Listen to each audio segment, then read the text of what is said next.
One, two, three,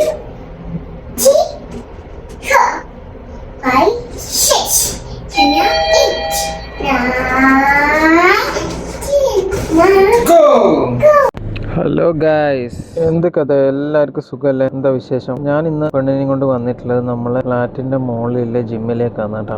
വേറെ ഒന്നിനും വേണ്ടിയിട്ടല്ല, ഓളൊന്ന് ജസ്റ്റ് എൻഗേജ് ആക്കാൻ വേണ്ടിയിട്ട് കൊണ്ടുവന്നത്. അപ്പോൾ വീട്ടിനുള്ളിൽ തന്നെ അല്ലേ പിള്ളേർ. അപ്പോൾ ഞാനൊന്ന് ഇന്ന് സൺഡേ ആയതുകൊണ്ട് നമ്മളെ പുറത്തത്തെ ജിമ്മ് ലീവ്, അതുകൊണ്ട് ചെറിയൊരു വാമപ്പും അതേപോലെ ത്രെഡിലെല്ലാം കുറച്ച് ഓടാന്നെല്ലാം പറഞ്ഞിട്ട് എൻ്റെ മൈൻഡിലുണ്ടായി. ഓളും വീട്ടിലുണ്ടായിനപ്പോൾ ഓളെയും ഞാൻ കൂട്ടി. അപ്പോൾ ഓളയിൽ കുറച്ചൊന്ന് സെറ്റ് ആവുമല്ലോ എന്ന് വിചാരിച്ചിട്ടാണ് കൂട്ടീനി. ഓളാണ് പിന്നെ ഇതിൻ്റെ ഉള്ളിൽ വന്നു കഴിഞ്ഞാൽ പിന്നെ കൽശം മാതിരിയാണ്, അങ്ങോട്ടും ഇങ്ങോട്ടും ഓടലായിട്ടുള്ള ജോർബാറാണ്. അപ്പോൾ ഞാൻ ഈ പിള്ളേരുടെ കാര്യത്തിൽ ഒരു കാര്യം ഡിസ്കസ് ചെയ്യണമെന്ന് വിചാരിച്ചത് എന്താ വെച്ച് കഴിഞ്ഞാൽ, നമ്മൾ ചെറുപ്പത്തിലെ പിള്ളേരെ ഇങ്ങനത്തെ എന്തെങ്കിലും കാര്യത്തിൽ എൻഗേജ് ആക്കി കഴിഞ്ഞ് കഴിഞ്ഞാൽ അത് നല്ല രീതിയിൽ അവർ വലുതാവുമ്പോൾ വരുന്നതെന്ന് എനിക്ക് തോന്നുന്നു. കാരണം എന്താ വെച്ച് കഴിഞ്ഞാൽ ഇപ്പം നമ്മൾ കാണുന്നുണ്ട് നാട്ടിലെല്ലാം, പിന്നെ പിള്ളേരെല്ലാം വലുതാവുന്ന സമയത്ത് പല കാര്യങ്ങളിലും അഡിക്ഷനും അതേപോലെ കാര്യങ്ങളെല്ലാം ആയിട്ട് പോകുന്നു. നമ്മൾ ഏതെങ്കിലും ഒരു സംഭവത്തിൽ ഇവരെ സെറ്റാക്കി കൊടുത്തു കഴിഞ്ഞാൽ പിന്നെ അവരെ കോൺസെൻട്രേഷൻ മൊത്തം അതിലായിരിക്കും. ഇപ്പോൾ ഫോർ എക്സാമ്പിൾ ഇപ്പോൾ ജിമ്മ്, അതേപോലെ ഫുട്ബോള്, ക്രിക്കറ്റ്, അക്കാഡമിക്സിൻ്റെ കാര്യമല്ല ഞാൻ പറയുന്നത്, ഇത് ഔട്ട് ഓഫ് അക്കാഡമിക്സ് ആയിട്ടുള്ള കാര്യമാണ് ഞാൻ പറയുന്നത്. എന്തെങ്കിലും ഒരു എക്സ്ട്രാ കരിക്കുലർ ആക്ടിവിറ്റിയിൽ അവരെ എൻഗേജ് ആക്കി കഴിഞ്ഞാൽ